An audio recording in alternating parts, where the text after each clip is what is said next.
कि नरेंद्र मोदी और मोदी की सरकार ने तय कर रखा है यौन शोषण करने वाले ब्रजभूषण को बचाने का तरीका क्या है, वो पहले से निकाल रखा। उसने बोला, वो आया ना समर्थन में, उसने क्या कहा, बहुत साफ शब्दों में समापन से, वो तो बैटरी खत्म हो गई शंभू वाली, उसमें उसने कहा, ऐलान किया कि भाई आपके बोलने से कुछ नहीं होगा, जो तय कर रखा है मोदी जी ने, जो तय कर रखा अमित शाह और नड्डा ने, वही होने वाला, ये बात उसने कही। ठीक है। और मैं एक बात फिर कहना चाहता हूँ, चाहे देश के अंदर पुलवामा में 40 जवानों की हत्या कराने में इनको कोई शर्म नहीं, दुख नहीं।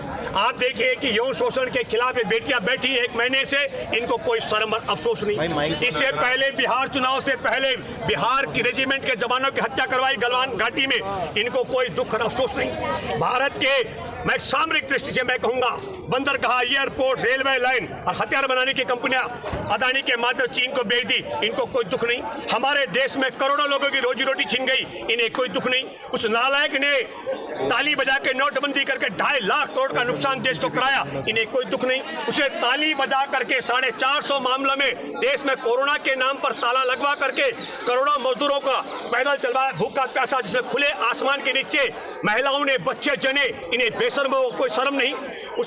उसने ताली बजा के लोगों को पैदल चलने के लिए मजबूर किया। चलते चलते मजदूर भूखे प्यासे गाड़ियों से कुचल के मरे, भूखे प्यासे मरे, रेल की पटरी से कट के मरे, इन्हें कोई दुख और अफसोस नहीं। बेटियां बैठी एफआईआर दर्ज है यौन शोषण के खिलाफ, यौन शोषण का आरोपी छुट्टा सांड की तरह घूम रहा है, इन्हें कोई दुख नहीं। हमारे लिए तैयार हो गए हो, आप समझ रहे ना, तो इनके कर्म आपको, ये मैं सब कर्म उनके गिना रहा हूं दोस्तों, जो अंधभक्त है। और इसीलिए मैं आपसे कहना चाहता हूं, अंधभक्तों की नस्ल को पहचानो।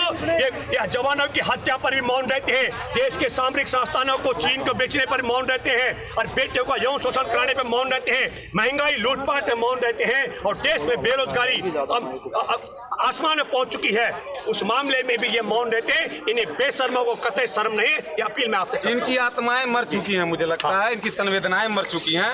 एक लेखक थे मुक्तिबोध, गजानन माधव मुक्तिबोध, उन्होंने कहा कि मर जाए शरीर पर मत मरे संवेदनाएं कभी। मुझे लगता है कि इस पूरी गवर्नमेंट का, इस गवर्नमेंट में शामिल एक एक सांसद, एक एक मंत्री का, इनकी आत्मा मर चुकी है। ये जिंदा नरप्रेत है। विवेकानंद ने एक बार कहा था, इन्होंने तो विवेकानंद को हिंदुत्व के नाम पे बेचा, मानवतावादी एक व्यक्ति को, जो सबसे बड़ा प्रवक्ता था 20वीं सदी का, 19वीं सदी का। लेकिन मुक्तिबोध कहते हैं कि मर जाए शरीर पर मत मरे संवेदनाएं कभी। यहीं यहाँ से 3 किलोमीटर दूर पे, 3 किलोमीटर से भी कम इनका आवास होगा, प्रधानमंत्री आवास, यहीं बगल में इनकी पूरी सरकार, यहीं लोकसभा का नायक ये उद्घाटन करने जा रहे हैं। लेकिन इनकी संवेदनाएं मर गई हैं। देश की ये नेशनल लेवल की बेटियां, इंटरनेशनल ओलंपियंस यहाँ पे 30 दिनों से अनशनरत हैं, प्रदर्शनरत हैं, लेकिन इनकी पूरी गवर्नमेंट है, इनके किसी भी व्यक्ति को, इनके किसी भी प्रतिनिधि को ये फुर्सत नहीं है कि आके और वो कह सकें कि घबराओ मत, हम ब्रजभूषण को कानून के दायरे में लाते हैं, हम निष्पक्ष जांच करेंगे।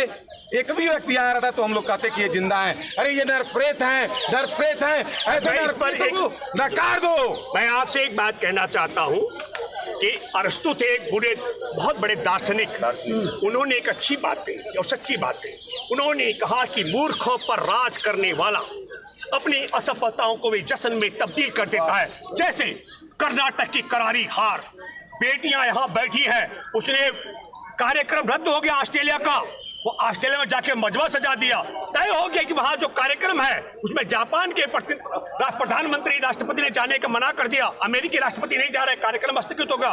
पर साहब का विश्व भ्रमण का मामला है। लेकिन एक बात देखिए, ऑस्ट्रेलिया की सरकार ने इसके मुंह पे तमाचा मारा। वहां पर बीबीसी की जो फिल्म बनाई, डॉक्यूमेंट्री उन्होंने बनाई थी 2002 के दंगों को लेकर, उन्होंने संसद के अंदर चलाया उससे। पर बेशर्म आदमी है, बाहर भी मजमा लगा रहा था। यहाँ बेटियां बैठी हुई हैं, वह बेटी यहाँ बैठी हुई हैं जिन्हें अपना घर का सदस्य बताया गया। बल्कि मैं आपके माध्यम से एक अपील कर रहा हूँ, कल हमारी अंगड़ाई थी 23 तारीख को पहलवान बेटियों के न्याय दिलाने के पक्ष में, और उनका जो दुशासन बैठा हुआ है, और दुशासन के जो ये बैठे अमित शाह और मोदी धृतराष्ट्र की तरह, 28 तारीख को 2 बड़े काम होने हैं। एक, हमारे देश के आजादी के नायक रहे चंद्रशेखर आजाद के शब्दों में, देश में हरामखोर का जन्मदिन है, मैं नाम नहीं लूंगा।